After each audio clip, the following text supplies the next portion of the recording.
Assalamualaikum warahmatullahi wabarakatuh. Ketemu lagi pemirsa di channel paling bermanfaat di bumi ini ya. Ketemu lagi kita pada pagi ini buka-buka berita online. Ada ratusan tas mewah. Wow, ratusan tas mewah. Kalau tas sudah branded mewah pasti mahal harganya. Ratusan tas mewah istri Najib Razak rusak saat disita polisi. Wow ya. Jadi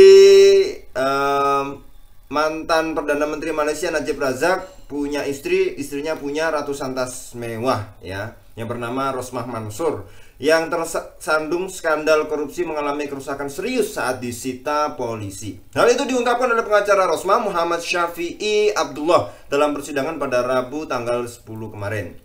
Ya. Pengacara tersebut mengatakan bahwa kepada pengadilan Kuala Lumpur bahwa aparat telah bertindak ceroboh dalam menangani aset berharga dan kemungkinan mengakibatkan kerugian senilai jutaan dolar. Wow, dari kerusakan yang ditimbulkan.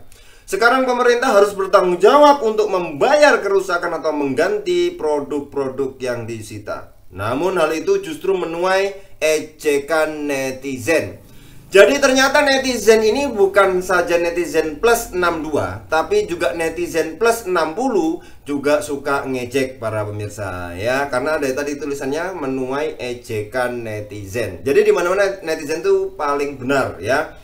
Salah seorang pengguna Twitter menulis ya, nyonya akan merasa menderita sementara pengguna yang lain memuji kinerja polisi karena telah melakukan pekerjaannya dengan baik.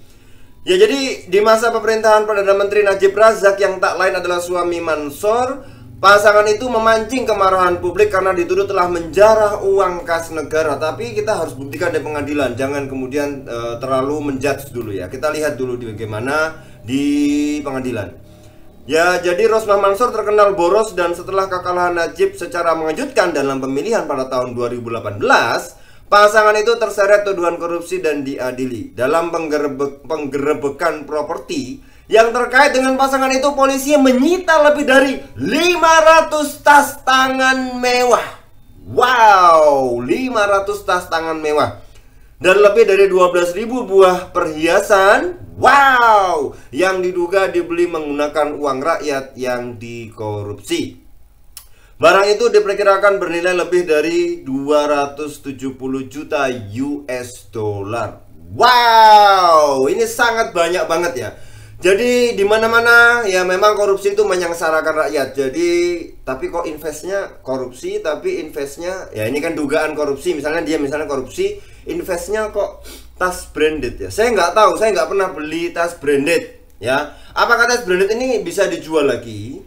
Atau ada sertifikatnya, atau bisa nilainya di masa depan akan naik atau justru turun. Kalau jam tangan ada beberapa merek yang memang mahal, tapi ketika dijual jadi murah. Tapi ada beberapa jam tangan nih, ini kok jam tangan ya, itu yang branded, kalau kemudian dibeli dalam kurun waktu ke depan itu malah bisa naik harganya. Nah itu malah bisa untung, kayak emas misalnya naik turun, tapi patokannya ya pasti kalau emas. Tapi ini jam tangan ada yang naik.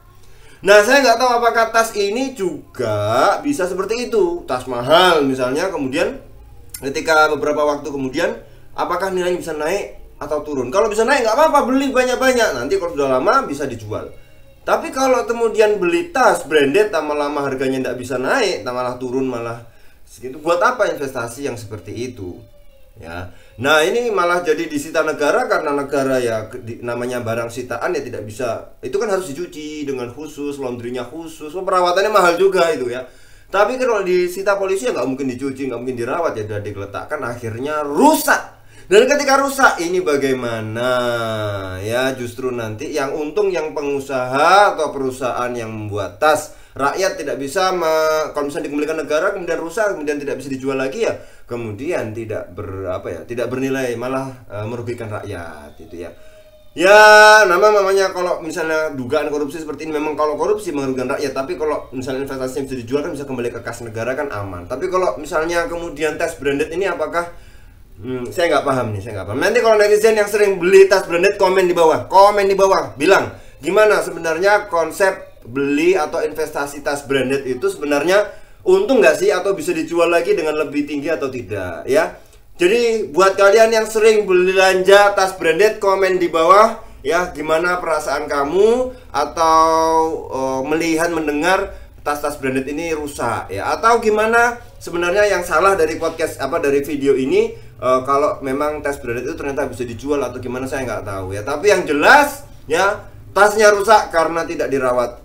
Perawatannya mahal juga, ternyata harus ada laundry khususnya, harus berapa bulan sekali harus di laundry, dan itu tidak sembarangan. Laundrynya juga mahal, merawatnya mahal. Tapi kalau garangan saya cuma untuk dipakai saja ya sudah. Akhirnya ya gengsi yang akhirnya dibeli itu, gengsi, bukan barangnya, tapi gengsinya memiliki brand tertentu, dan gengsi itu bisa diciptakan, bro, gitu ya. Oke, kita ketemu lagi di video selanjutnya. Jangan lupa yang suka beli tas branded, komen di bawah. Pengen tahu gimana sih rasanya, kemudian asetnya bisa dijual lagi dengan lebih tinggi atau lebih murah nanti nilainya. Oke, kita ketemu lagi. Menjadi cerdas adalah pilihan. Wassalamualaikum warahmatullahi wabarakatuh.